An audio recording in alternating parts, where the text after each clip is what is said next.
Boa noite a todos, irmãos, a paz do Senhor. O irmão Douglas, a bateria aqui, temos dois Douglas aqui, ele comentou comigo agora, puxa,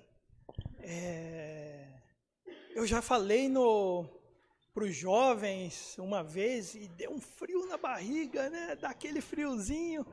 Imagina você que vai estar falando aí na frente, né? E eu falei, irmão, eu já perdi a conta das vezes que eu falei na frente da igreja, não dessa igreja foram umas 3, mas e outras também. E não importa quantas vezes você vai falar, você sempre vai ter aquele friozinho na barriga, né? Não importa se é o pastor, não importa quem seja, sempre vai ter aquele friozinho na barriga. E é importante que nós comecemos a exercitar isso, de falar à frente da igreja, né? É importante que nós comecemos, quanto mais cedo nós começarmos, mais experiência você vai tendo, mais desenvoltura você vai tendo, e esse friozinho na barriga ele vai existir, mas ele vai diminuir cada vez mais, mas ele vai continuar existindo, e é bom que ele exista mesmo. E vamos ver aqui que tem um exemplo aqui, não é a linha do que nós vamos falar hoje, mas já pegando esse gancho, Lucas tem um personagem aqui, que é o que nós vamos pregar hoje. Ele, ao contrário de outros que eu já preguei antes, esse daqui é o mais importante de todos, porque é por causa dele que nós estamos aqui. Ele é o motivo de tudo isso que existe, de toda a existência da humanidade, de toda a existência de tudo. Então, nós estamos falando de Jesus. E esse exemplo de quanto mais cedo a gente começar a falar, não era para eu estar falando isso agora, mas o irmão Douglas, ele tocou no assunto, eu falei, é uma boa, tem uma ligação com o que a gente vai falar. Aqui em Lucas 2, 41 a 52. Jesus no templo. Todos os anos, os pais de Jesus iam a Jerusalém para a festa da Páscoa. Quando Jesus tinha 12 anos, eles foram à festa conforme o seu costume. Depois que a festa acabou, eles começaram a viagem de volta para casa. Mas Jesus tinha ficado em Jerusalém. E os seus pais não sabiam disso. Eles pensavam que ele estivesse no grupo de pessoas que vinha voltando. E por isso viajaram o dia todo. Então começaram a procurá-lo entre os parentes e amigos. Como não o encontraram, voltaram a Jerusalém para procurá-lo. 3 dias depois, encontraram o menino num dos pátios do templo, sentado no meio de mestres da lei, ouvindo-os e fazendo perguntas a ele. E aí eu pensei aqui comigo, levadinho, né? Deixou os pais para frente e foi. Eu lembro disso daqui, na época da minha igreja, da igreja onde eu nasci praticamente, nós tínhamos um retiro que era para longe da cidade, e nós passávamos, antes do retiro da família, que era o retiro do carnaval, nós passávamos, os jovens e juvenis eu acho, passavam, faziam um pré-retiro só para eles, só para a gente, na época eu estava lá. E nós íamos de trem, e às vezes, no final, voltávamos de trem, mas ali não, nós só íamos, porque depois, no final daquele pré-retiro, que eram 3 dias, chegava o retiro da família e os nossos pais chegavam e tudo mais. E alguns de nós, eu já voltei, não voltei com meu pai, eu voltava de trem, porque é muito melhor voltar de trem, com os amigos e com os jovens, juvenis, você quer estar com a galera toda ali, é gostoso você estar, né, da juventude e tudo mais. E nós voltávamos de trem, outros voltavam de caminhão, com alguma carona e tudo mais. E aí eu olhei isso daqui, eu lembrei dessa época aí. E voltando aqui, ele estava aqui fazendo perguntas aos mestres, né, da lei, né, e ouvindo também. Todos os que ouviam estavam muito admirados com a sua inteligência e com as respostas que dava.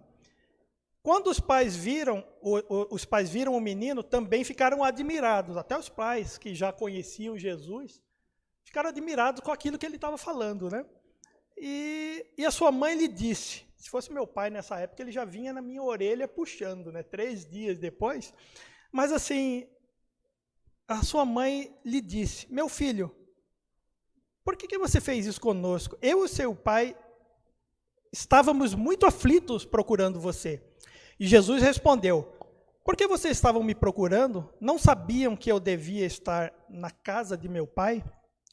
Mas eles não entenderam o que ele disse. Então Jesus voltou com seus pais para Nazaré e continuava a ser, olha aqui, é bem interessante, continuava a ser obediente a eles.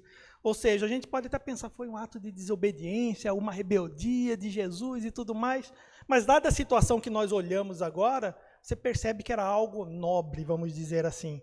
E aqui na Bíblia ainda fala, continuava a ser obediente a eles.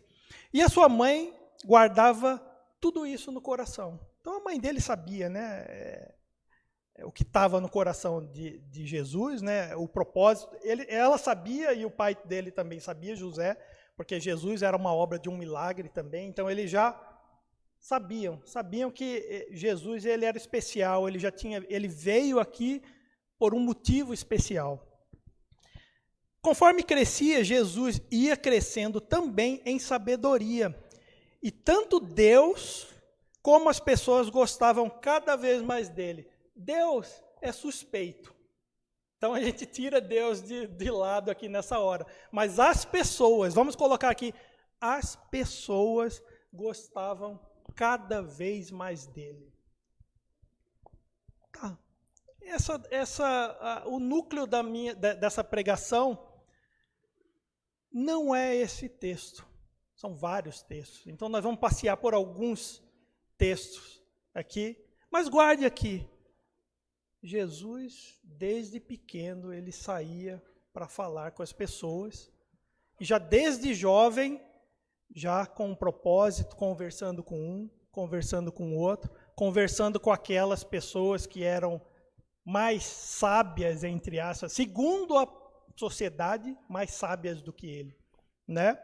E ele estava ali no meio dessas pessoas, e eram doutores da lei, ou seja, eram pessoas de outras classes sociais, né? Lá para frente a gente vai ver que Jesus ele andava no meio dos pobres, ajudando. Ou seja, Jesus já dava uma amostra de que ele era uma pessoa que ele não fazia acepção de nada, de estar com um grupo de pessoas, seja eles, é alguém que é rico, não vou falar com ele porque ele é muito rico.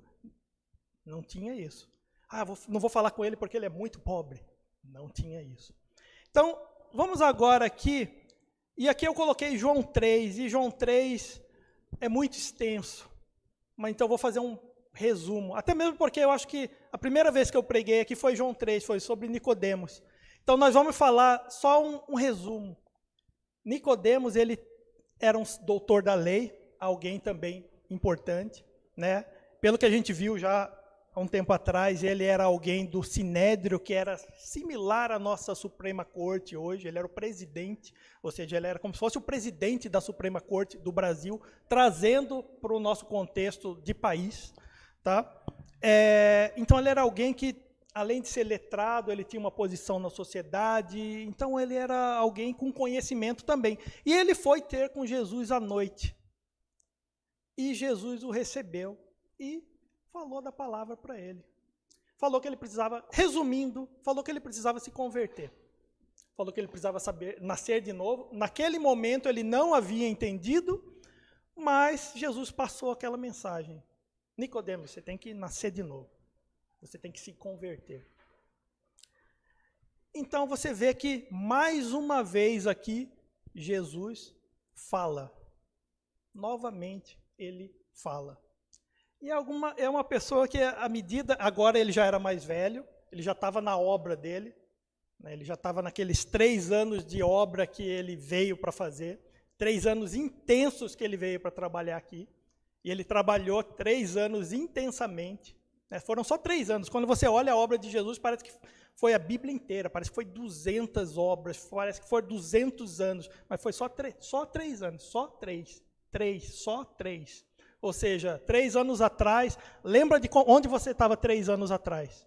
Faz uma reflexão. Né? Lembra de 3 anos atrás. O que você fez há 3 anos atrás? Jesus fez algo grandioso, não só grandioso, tão grandioso que nós hoje estamos aqui. Né? Nós estamos aqui reunidos por causa dessa obra que Jesus fez ali, de pregação. Nós estamos falando só da pregação dele. Tá? Ele trabalhou, ele falou, o que ele deixou de mais valioso para a gente foi os seus ensinamentos. Né? E tem um momentinho aqui que é o crucial da vinda dele para cá, nesse momento. Então aqui nós temos 2 exemplos, onde nós vemos Jesus falando desde pequeno, desde muito jovem, Jesus falando. Vamos para Mateus 5:11.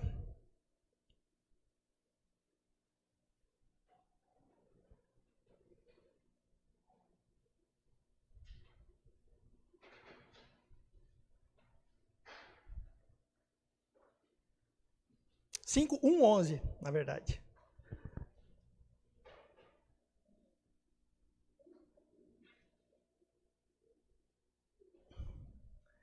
É interessante aqui, olha o versículo 1. Quando Jesus viu aquelas multidões, subiu um monte e sentou-se. Mas é importante, antes da gente começar desse Mateus 5:1, 11, vamos para Mateus 4, 23 a 25. Só para contextualizar. Jesus andou por toda a Galileia, ensinando nas sinagogas, anunciando a boa notícia do reino e curando as enfermidades e as doenças graves do povo. As notícias a respeito dele se espalhavam por toda a região da Síria. Por isso o povo levava a Jesus pessoas que sofriam de várias doenças e de todos os tipos de males, isto é, epiléticos, paralíticos, pessoas dominadas por demônios, e ele curava todos. Grandes multidões o seguiam. E é bem importante guardar isso aqui. Grandes multidões o seguiam. Eram gente da Galileia, das 10 cidades, de Jerusalém, da Judeia e das regiões que ficam do lado leste do Rio Jordão. Ou seja, grandes multidões o seguiam. E aí, nós vamos para Mateus 5, 1 a 11, que é o Sermão do Monte. Quando Jesus viu aquelas multidões, subiu um monte e sentou-se. Os seus discípulos chegaram perto dele e começou a ensiná-los. Jesus disse: felizes as pessoas que sabem que são espiritualmente pobres, pois o reino dos céus é dela. Ou seja, as pessoas humildes, né, de coração. Felizes as pessoas que choram, pois Deus as consolará. Felizes as pessoas humildes, pois receberão o que Deus tem prometido. Felizes as pessoas que têm fome e sede de fazer a vontade de Deus, pois Ele as deixará completamente satisfeita. Felizes as pessoas que têm misericórdia dos outros, pois Deus terá misericórdia delas. Felizes as pessoas que têm o coração puro, pois elas verão a Deus. Felizes as pessoas que trabalham pela paz, pois Deus as tratará como seus filhos. Felizes as pessoas que sofrem perseguições por fazerem a vontade de Deus, pois o reino dos céus é delas. Felizes são vocês quando os insultam, perseguem e dizem todo tipo de calúnia contra vocês por serem meus seguidores. Eu vou ler o 12 também. Fiquem alegres e felizes, pois uma grande recompensa está guardada no céu para vocês, porque foi assim mesmo que perseguiram os profetas que viveram antes de vocês. E aqui, ele está falando mais uma vez, para uma multidão. Né? E o que eu quero frisar aqui, não são nem essas palavras, que são palavras lindas, né? Acho que se você pegar qualquer versículo desse, sozinho, solto, perfeito. Você fica lendo ele o mesmo várias vezes. E é bom, e aí eu falo para você fazer um exercício, não mentalize, fale. Porque quando a palavra sai da sua boca e você ouve a sua própria voz, você sente aquilo. Quando você mentaliza, fica meio ali, meio morninho, mas quando você fala, mesmo que você fale baixo, você sente o poder dessa palavra, né? Então, sempre quando lê, tenta ler, mesmo que baixinho, lê para você ouvir, né? Lê pelo menos para você ouvir. Então, essas palavras aqui, o núcleo disso tudo, eu não estou querendo dizer sobre cada uma dessas palavras, cada um desses versículos. O que eu quero dizer aqui? Jesus falou para uma multidão. Ele pregou para uma multidão. E ele falou, deu uma série de ensinamentos para as pessoas ali. Ele deu esses ensinamentos. Ou seja, Jesus estava constantemente falando. Ele estava falando. Desde os 12 anos, aí passando por outra, já um tempo, com Nicodemos, falando aqui no monte, ele está falando, constantemente falando. Vamos agora para Lucas 19, 1 a 10.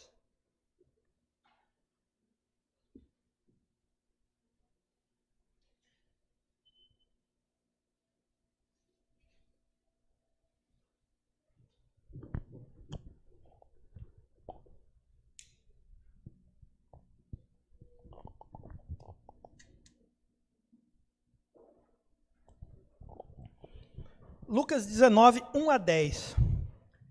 Jesus entrou em Jericó e estava atravessando a cidade. Morava ali um homem rico, chamado Zaqueu, que era chefe dos cobradores de impostos. Ou seja, ele era um homem importante para o sistema governamental ali da época, né? Ele era o chefe dos cobradores de impostos, né? E ele estava tentando ver quem era Jesus, mas não podia por causa da multidão, pois Zaqueu era muito baixo. Então correu diante da multidão e subiu numa figueira, brava para ver Jesus, que deveria passar por ali. Quando Jesus chegou àquele lugar, olhou para cima e disse a Zaqueu, Zaqueu, desça depressa, pois hoje preciso ficar em sua casa. Zaqueu desceu depressa e recebeu na sua casa com muita alegria. Todos os que viram isso começaram a resmungar. Este homem foi se hospedar na casa de um pecador. Zaqueu se levantou e disse ao Senhor, escute, Senhor, eu vou dar a metade dos meus bens aos pobres, e se roubei alguém, vou devolver 4 vezes mais. Então Jesus disse, hoje a salvação entrou nesta casa, pois este homem também é descendente de Abraão, porque o Filho do Homem veio buscar e salvar a quem estava perdido. Mais uma vez aqui nós temos uma outra situação, onde Jesus ele estava no meio da multidão, e ele estava, como sempre, ele estava no meio da multidão, provavelmente ele ia falar à multidão, mas ele viu Zaqueu. Ele viu Zaqueu e ele falou, Zaqueu, desce aí, hoje eu vou para sua casa. Ou seja, uma outra característica de Jesus. Jesus era alguém que ele tinha essa facilidade de interação com as pessoas. Ele não era bom só com as palavras para as grandes multidões, mas ele era bom também individualmente com cada um. Ele se convidou para ficar na casa de Zaqueu, e Zaqueu recebeu com alegria, né? Zaqueu recebeu com alegria e ainda falou, olha, se eu fraudei alguém, eu vou devolver 4 vezes mais. Provavelmente, talvez, tivesse fraudado alguém, né? Mas não é esse também o núcleo dessa pregação, né? Isso daqui, nós somos só passeando por esses versículos, só mostrando uma característica de Jesus. Ele era uma pessoa que ele falava com qualquer um. Ele falava com as multidões que necessitavam. Ele falava com as pessoas que eram ricas. Ele falava com qualquer um. E ele não fazia acepção de nada. Por quê? Porque a palavra dele não era sobre nenhuma obra, nenhuma obra social, nem nada. Ele falava do Espírito. E muitas vezes a multidão não entendia, porque um pouquinho antes, se você vê Jesus, quando ele fala multidão, ele falou, vocês vieram aqui só por causa do pão, só por causa do alimento. Mas um dia Deus ele vai te dar um alimento, um pão, que vai saciar a sua fome para sempre. E a população o que fazia? Senhor, queremos esse pão aí. Ou seja, eles não entenderam do que Jesus estava falando. Eles não entenderam, eles não entendiam. Muitos deles não entendiam o que Jesus estava falando. Eles estavam atrás de Jesus. Muito daquela população do povo estava atrás de Jesus por causa das obras que Jesus fazia. É um problema? Não tem nada de errado, porque essas pessoas elas eram carentes, e às vezes a carência dela era aquilo, ela estava passando fome, e Jesus entendia isso, tanto é que ele não criticou, ele não fez ele não colocou nenhuma carga sobre essas pessoas, ele deixou essa mensagem para a gente. E se você olhar aqui, Zaqueu e Nicodemos eram que menos precisavam. Mas mesmo assim eles queriam, tá? Para você entender, algumas pessoas iam lá por causa do alimento. E outras iam lá porque eles tinham tudo, mas ainda assim faltava alguma coisa para eles. Zaqueu tinha tudo, mas ele sentia falta de algo. Estava faltando, ele tinha dinheiro. Fala aqui na palavra que ele era rico. Ele era um homem rico. Mas ainda assim ele foi atrás de Jesus porque faltava algo para ele, né? Ao contrário daquelas pessoas que eram pobres e que faltava pão. Jesus, ele entende, ele não julga ninguém, nenhum dos dois. Por isso ele aceita cada um, e ele é, como vamos dizer assim, um advogado. Ele é aquela pessoa que ele sabe o peso de cada um. Esse daqui, ele é alguém de posses, mas por que ele veio falar comigo? Porque falta alguma coisa na vida dele. Idem para Nicodemos. Nicodemos era o mais alto grau da corte de Israel na época. E ele foi ter com Jesus de noite, porque ele não queria ser visto. Mas para que ele foi ter com Jesus? Porque faltava algo para ele. Ele tinha tudo, ele tinha dinheiro, ele tinha posição, mas ainda assim faltava algo para ele. Então, esse é Jesus. Ele veio para fazer a sua obra, ele veio para que as pessoas viessem até ele, não importa a situação dessas pessoas, não importa, venha a Cristo. Essa é a mensagem, basicamente essa é a mensagem do que Jesus veio fazer. Ele veio dar conforto para aquelas pessoas que, às vezes, hoje nós estamos vivendo momentos que tem pessoas que têm tudo, mas elas vivem na depressão, né? Elas vivem na depressão. Mas por que você tem casa, você tem carro, você tem uma boa, você tem alimento sempre na sua cama, mas na sua casa, na sua mesa, mas as pessoas ainda vivem em depressão, porque lhes falta alguma coisa. É quase a mesma situação de Zaqueu e Nicodemos, falta. Eles tinham tudo, mas ainda assim faltava. E esse é o Jesus dessa primeira parte aqui, dessa pregação. Ele veio para falar às pessoas. Ele veio para falar às pessoas e ensinar as pessoas, né? Ele veio para ensinar que ele é o caminho. Ele veio para nos ensinar como tratar os nossos irmãos, como nós agirmos para que outras pessoas venham até a conhecer a Cristo. Conhecer a Cristo para que elas também façam parte desse corpo. E a partir desse momento ele vai começar a suprir as necessidades dessas pessoas, né? E esse é o ensinamento do que Jesus veio fazer. Ele veio evangelizar. Ele veio dizer que ele é o caminho. E ele deixou essas instruções para a gente. E nós temos que falar e passar isso para frente. Só que existe agora um outro momento em que esse homem que fala os 3 anos ininterruptos da carreira dele, assim, dessa obra dele, né, dessa obra em que ele trabalhou intensamente. Ele fala para todo mundo, para todo tipo de pessoa, ele cura, sem contar, não estamos falando nem da fala, estamos falando da cura, das obras que ele fez, né? Agora nós temos um momento em que é um momento crucial, e é um momento crucial para nós, inclusive, para a igreja e para cada um de nós aqui. Foi o momento da maior batalha que Jesus ele precisou enfrentar. E ele enfrentou isso até certo ponto. Deus estava com ele, mas chegou um momento que Deus ele precisou se ausentar ali, porque talvez até ele falasse: eu vou ter que sair daqui, senão eu vou tirar você dessa situação. E eu não posso tirar você dessa situação, porque você tem uma obra a cumprir aqui. Vamos lá para Mateus 27, de 11 a 26.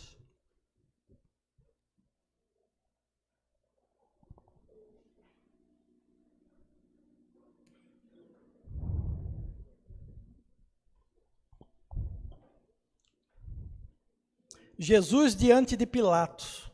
Aqui, vamos contextualizar, já é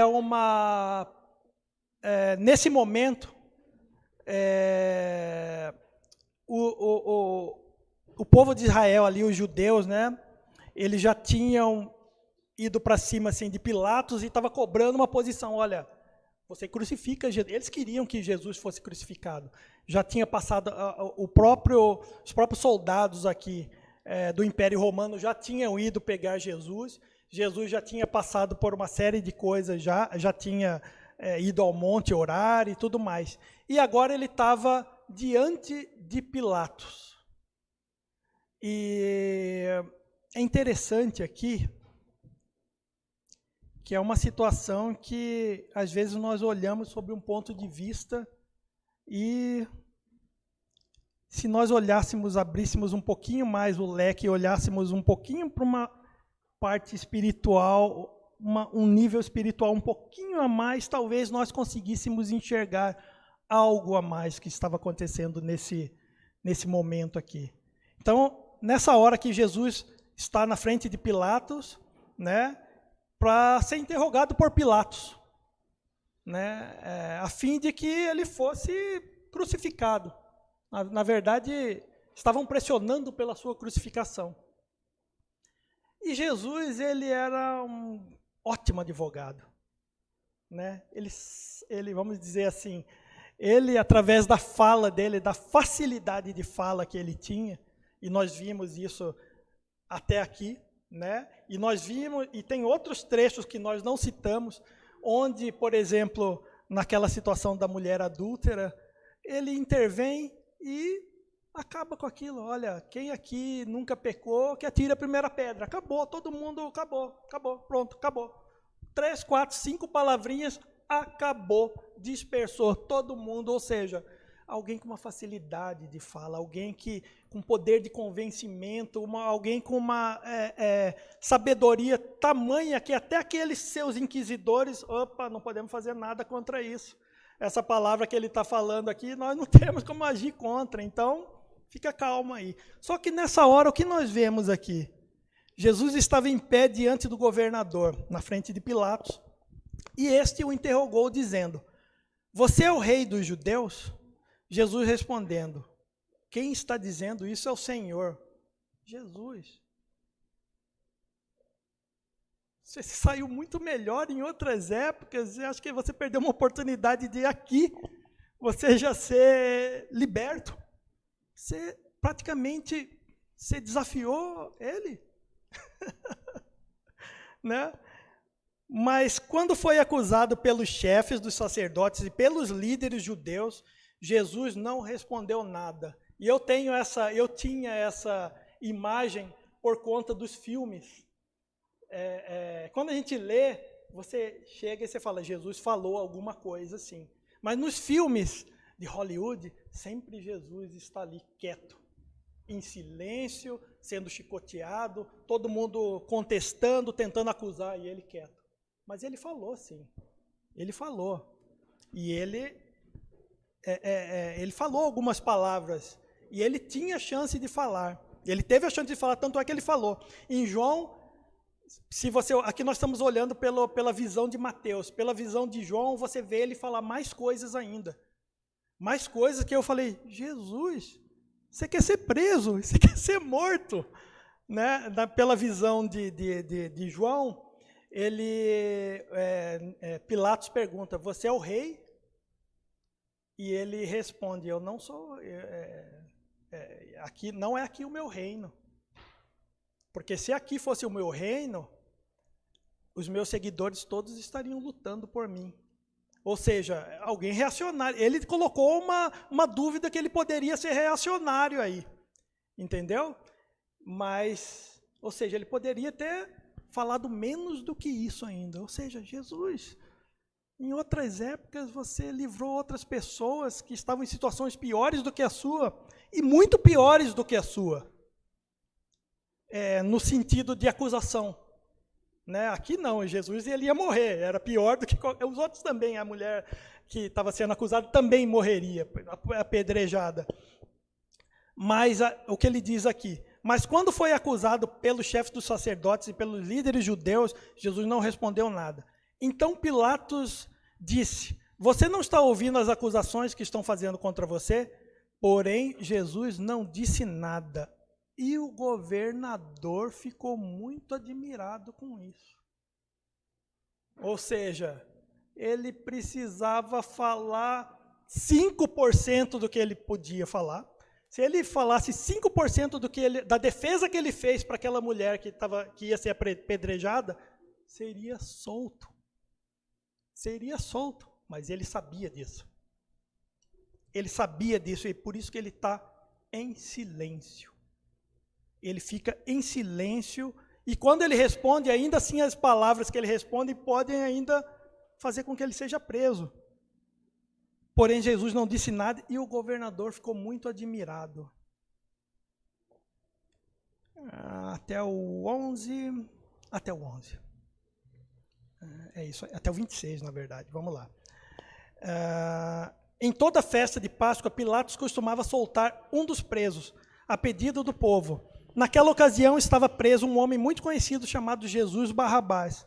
Então, quando a multidão se reuniu, Pilatos perguntou, quem é que vocês querem que eu solte? Jesus Barrabás ou esse Jesus que é chamado de Messias? Pilatos sabia muito bem que os líderes judeus haviam entregado Jesus porque tinham inveja dele. Pilatos era alguém perspicaz. Pilatos era um político, era alguém que sabia, que lidava com muita gente perspicaz igual a ele. Né? Ele sabia que era uma situação de inveja, uma situação, vamos dizer, de ciúmes, porque, talvez segundo a cabeça dele, olha, é alguém que está ameaçando a sua religião. Ele sabia disso, e ele não tinha nada a ver com isso, porque a questão dele era uma questão governamental, vamos dizer assim. Ele era um governador, ele estava lá para questões, vamos dizer assim, maiores, entre aspas. E Pilatos sabia bem que os líderes dos judeus haviam entregado Jesus porque tinham inveja dele. Enquanto Pilatos estava sentado no tribunal, isso é muito interessante, a sua esposa lhe mandou o seguinte recado: não tenha nada a ver com este homem inocente, porque esta noite, num sonho, eu sofri muito por causa dele. E interessante, né? Parece que olhando para essa mulher, a gente olha e fala, que coisa bacana, teve alguém que se solidarizou e percebeu que Jesus estava sendo injusto. O próprio Pilatos mesmo, ele sabia que era injusto. Ele mesmo sabia que Jesus estava aqui porque o pessoal estava com inveja. Ele mesmo sabia. Mas a mulher dele também. E teve um sonho. E às vezes a gente fica pensando, o Senhor fala através de sonhos, né? Mas às vezes não é o Senhor que está falando através de sonhos, não. Porque o Senhor não queria, não era plano deles libertar Jesus, né? Não era plano do Senhor que Jesus, era plano dele que ele fosse crucificado, né? Voltemos aqui. E eu sofri muito por causa dele. E os chefes dos sacerdotes e os líderes judeus convenceram a multidão a pedir ao governador Pilatos que soltasse Barrabás e condenasse a Jesus à morte. Então o governador perguntou: qual dos dois vocês querem que eu solte? Barrabás, responderam eles. Pilatos perguntou: que farei então com Jesus, que é chamado de Messias? Crucifica, responderam todos. E ele perguntou: que crime cometeu? Aí começaram a gritar bem alto: crucifica. Então Pilatos viu que não conseguia nada e que o povo estava começando a se revoltar. Aí mandou trazer água, lavou as mãos diante do povo e disse: eu não sou responsável pela morte desse homem, isso é com vocês. E toda a multidão respondeu: que o castigo por esta morte cai sobre nós e sobre nossos filhos. Então Pilatos soltou Barrabás, que eles haviam pedido, e depois mandou chicotear Jesus e entregou-o para ser crucificado.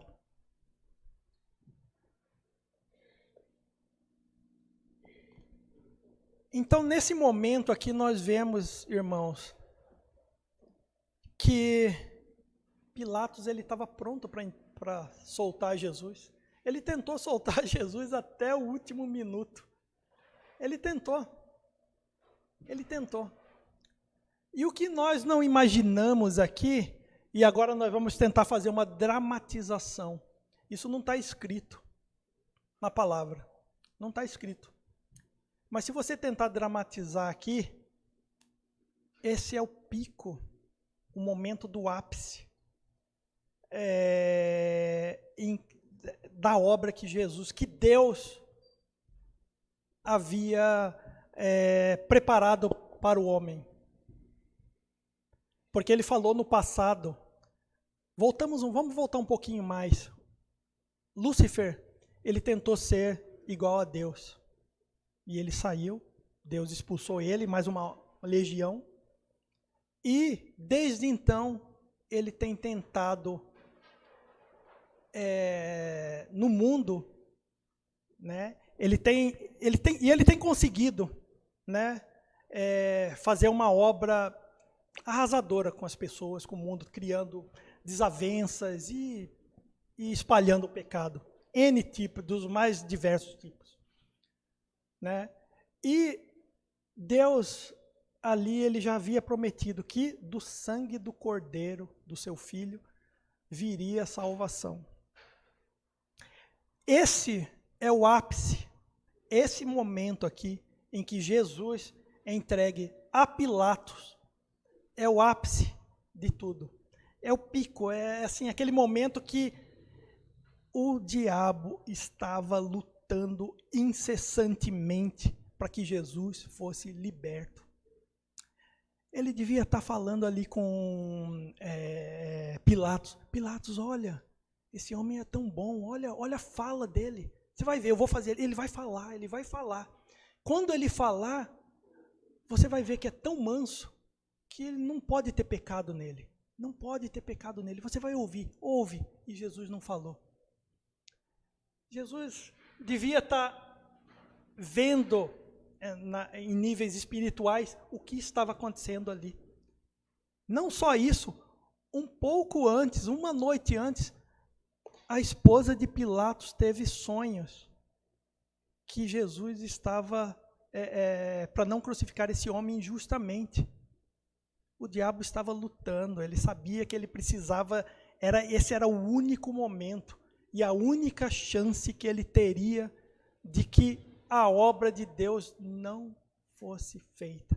Muito provavelmente ele deve ter chegado em Jesus. Jesus, lá no monte eu pedi para que, eu te tentei e falei para você me adorar, prostrado me adorar. Fala alguma coisa, porque agora eu vou te adorar. Muito provavelmente nesse momento dessa briga, dessa luta espiritual em que ele estava tentando de tudo quanto é jeito desfazer essa obra de Deus. Essa obra em que Jesus, ele deveria morrer.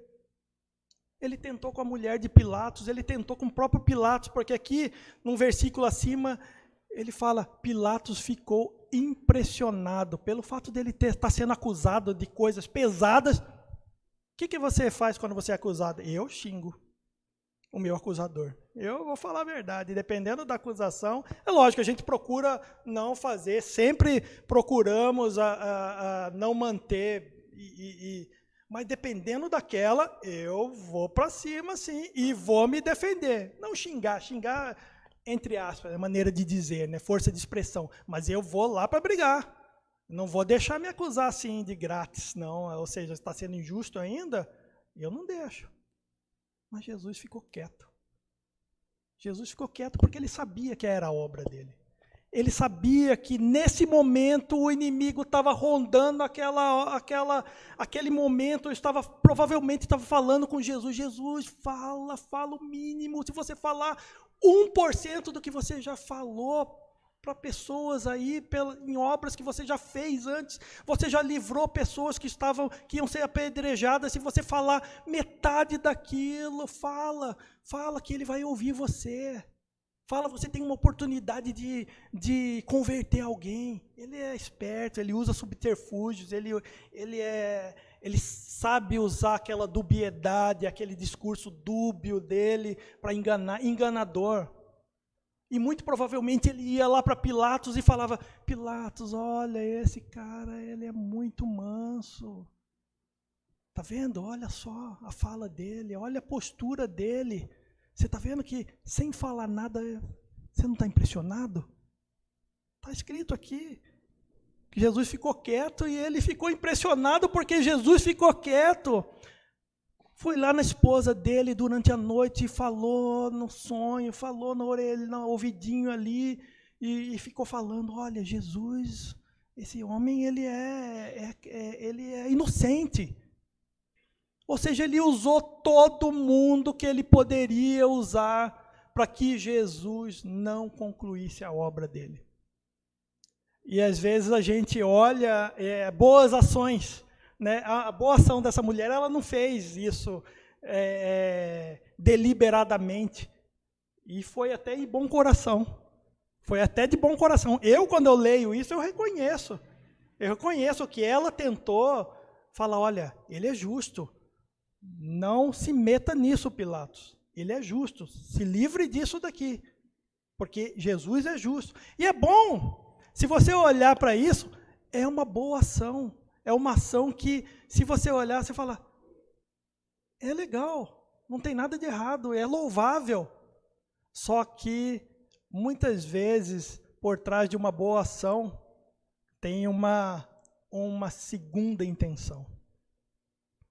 Né? E Satanás, ele sabia muito bem disso. Ele sabe como provocar esse tipo de coisa com palavras. Afinal, ele é um anjo de luz. Não esperemos que não vamos esperar esse desenho essa imagem que os filmes de Hollywood fazem, onde colocam Satanás como alguém chifrudo, alguém feio. Ele deve ser bonito. Ele era um anjo de luz. Ele é alguém que se apresenta bem, que fala bem, que deve ter um poder de sedução na palavra muito, muito forte, né?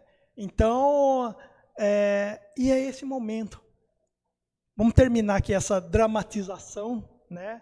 E voltar agora para o que está escrito, né? Dramatizamos aqui uma possível luta espiritual que estava acontecendo. Deve ter acontecido muito mais e que a gente nem imagina nessa hora. Jesus deve ter visto. E o próprio Lúcifer deve ter visto também, porque eles estavam ali nesse plano espiritual se degladiando. Ele estava tentando Jesus derrubar de alguma forma. E não conseguiu. E muito provavelmente, não muito provavelmente, e a partir daí, o que nós vimos? Jesus, ele foi crucificado, né? E teve um momento que Jesus até fala: Senhor, por que me abandonaste? Né? E a gente olha por um lado e diz: olha, puxa Deus, você abandonou seu filho, né? Mas provavelmente se ele não tivesse virado as costas dele, ele teria tirado Jesus dali. Então ele precisava também se sacrificar e faça agora com você. Até mesmo porque você sabia, Jesus, que isso ia ser feito. Você veio para isso. E você sabia isso. Até um dia antes, Jesus ele tinha falado, ali no monte onde ele foi orar, ele tinha falado, vigiai e orai. O espírito está pronto, mas a carne é fraca. Ou seja, ele sabia que ele poderia titubear até o último segundo. Porque, querendo ou não, nesse momento em que Jesus estava ali na frente de Pilatos e o inimigo estava rondando ele nessa hora, Jesus, na hora que ele desceu e aceitou vir como ser humano, né, aqui na terra, ele já perdeu os seus poderes celestiais. E nessa hora, Deus já não estava mais com ele. Muito provavelmente estava ali, olha, eu não vou olhar mais por você. Você está sozinho, e o diabo ele vai ficar aí te rondando, te tentando fazer com que, e não só tentando você, mas tentando todas as pessoas à volta, a fazer com que essa obra não seja concluída. Então, Jesus ele estava em completa desvantagem. Deus não estava olhando para ele. Ele já não era, quando ele desceu do céu e se tornou homem, ele não é alguém com poder, com aqueles poderes celestiais que Deus tem. Ou seja, ele tinha sabedoria de Deus. E a única coisa que ele tinha. E o resto ele tinha carne. Igual a gente. Igual a gente. Igual quando nós estamos em situações adversas, e agora nós acabamos de passar por situações adversas de pandemia, o que aconteceu? Nós fomos para casa, porque nós ficamos com medo de morrer. Nós passamos 1 ano em casa. Por quê? Porque nós somos seres humanos, e porque isso é a carne. A carne ela traz uma série de coisas, e o medo é uma delas. E Jesus é esse ser humano igual a nós. Jesus era esse ser humano igual a nós, ele se tornou carne, porém com a sabedoria de Deus. E a única coisa que ele tinha nesse momento para persistir até o final, para que a obra de Deus fosse feita, e que ele morresse, que ele vertesse o seu sangue ali na cruz do Calvário, para que hoje nós estivéssemos aqui nessa igreja. Para que hoje nós estivéssemos aqui nos reunindo e nos chamando de irmãos, e nos tratando como irmãos, e trabalhando cada dia mais a nossa fé, e trabalhando cada dia mais para que nós sejamos irmãos, e que nós sejamos parte do seu corpo, que nós tenhamos essa integração que só o corpo de Cristo possibilita. Ele precisava fazer essa obra, de verter o seu sangue ali na cruz do Calvário. E para isso, irmãos, e aí segue aqui, se nós seguirmos aqui, nós vamos ver que ele sofreu ainda bastante, né? E quando ele foi crucificado, o jogo está ganho. Aí a gente sempre fala, eu sempre pensei nisso, que alguns irmãos falavam, não, mas quando Jesus morreu, o jogo está ganho. Mas, Senhor, como que esse jogo está ganho se o mundo está cada vez pior? Que jogo ganho é esse? O mundo está cada vez pior e as pessoas estão sofrendo cada vez mais. Que jogo ganho é esse? Esse é um jogo de xadrez, irmãos.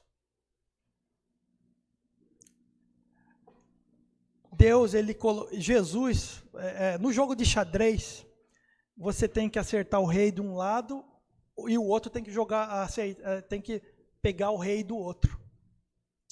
A peça mais importante do jogo de xadrez é a rainha, porque ela consegue se movimentar para todos os lados.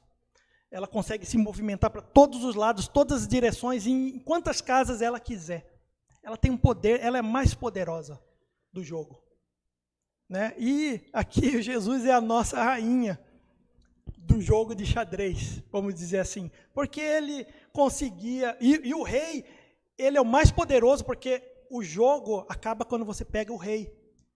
Mas ele só consegue andar uma casa por vez. Ele é limitado, ele consegue andar uma casa por vez. Já a rainha consegue se movimentar de tudo quanto é jeito. E Jesus é essa rainha. Nós vimos aqui porque Deus, por mais daquele poder todo que ele tem, a forma como ele já estava falando com o povo era menos visível. E ainda hoje, nós achamos que é menos visível. Está cada vez mais difícil a gente enxergar o que Deus tem falado. Está cada vez mais difícil. Nós temos que estar muito embasados na palavra para poder enxergar as coisas.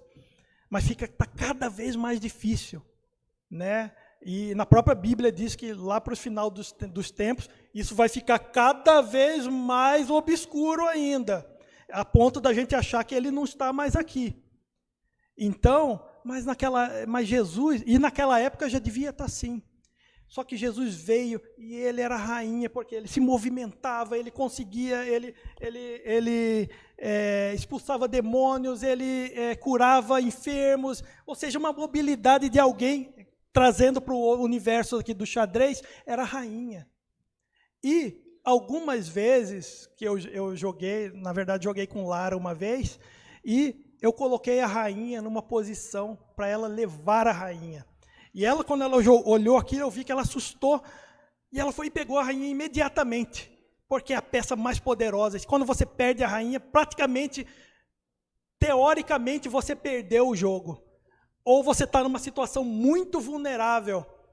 Mas eu coloquei a rainha justamente porque qualquer movimento que ela fizesse, eu coloquei a rainha forçando aquilo. Coloquei o rei em xeque, e a rainha seria obrigada a ser levada. Não importa o que acontecesse. A rainha seria obrigada a ser levada. Por quê?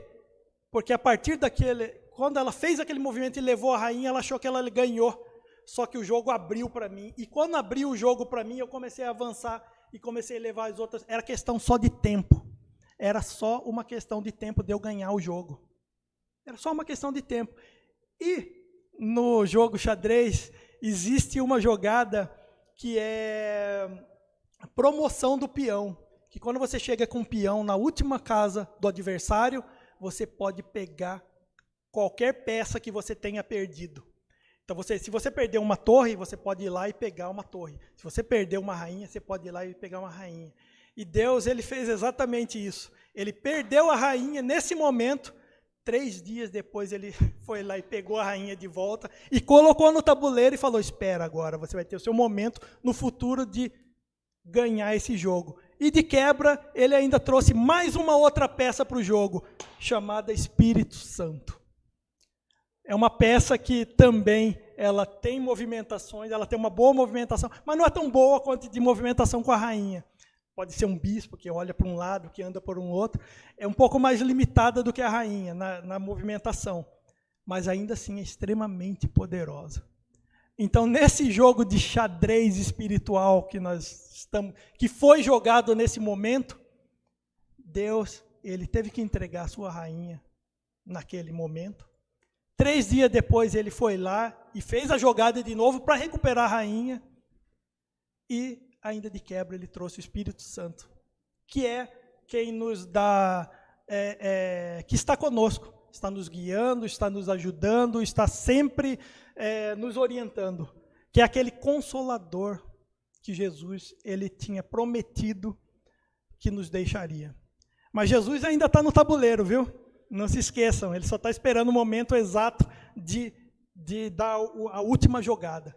Só que, ainda assim, quando você joga, e quando o jogo está vencido mesmo no xadrez, o adversário ele sabe que ele perdeu. Eu já fiz isso. Eu já joguei, teve vezes que eu joguei, sabia que eu já havia perdido. O que eu fiz? Eu comecei a tirar o máximo de peça do adversário. Eu sabia que não tinha jeito. O máximo que eu fizesse, tudo que eu fizesse, eu ia perder. Mas o meu motivo, o meu objetivo era diminuir a minha perda, diminuir a minha derrota, tornar aquela derrota que seria muito gigante em uma derrota menor. Então comecei a perder, comer as peças do adversário. E é exatamente isso que está acontecendo, irmãos. Esse dia, Jesus ele foi crucificado e ele venceu essa partida. Ele venceu esse jogo, acabou. Esse jogo está vencido. Entretanto, o jogo não acabou. Ainda o adversário está lutando porque ele quer diminuir essa derrota dele. E ele está tentando fazer de uma forma de pegar as pessoas do mundo, pessoas que não conhecem a Cristo. Então, é nosso dever e objetivo, e é por isso que nós estamos aqui, como igreja, é para que nós saiamos e nós entremos em contato com essas pessoas, fazer exatamente o que Jesus fez. Ele já nos deixou instruções, vamos sair e pregar. É a forma da gente minimizar essas perdas nesse jogo, que ainda continua. Ele já está ganho, irmãos, mas ele ainda continua. E se nós ficarmos de braços cruzados, ele vai pegar mais peças nesse jogo. E nós não podemos deixar. Nós temos que continuar jogando. Nós temos que continuar lutando. Nós temos que continuar falando, fazendo exatamente o que Jesus fez. Ali nessa primeira parte da pregação, ele falou, ele fala desde os 12 anos, ele falava com os mestres, mas o objetivo dele não é falar simplesmente para falar e para falar bonito, o objetivo dele é falar para que as pessoas se convertam, para que as pessoas entrem na sua casa e aceitem aquele sacrifício que ele fez ali na cruz do Calvário. E que o Senhor possa estar nos abençoando, irmãos, e que possa estar nos usando cada vez mais, e que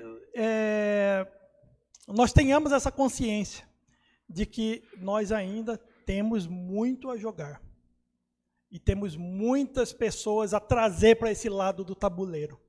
Então nós precisamos continuar a arregaçar as mangas e pregar o Evangelho, pregar justamente aquela obra que Jesus fez ali na cruz do Calvário, que é a obra que nos redimiu. E que outras pessoas possam ter esse privilégio também, e que nós possamos chamá-los de irmãos.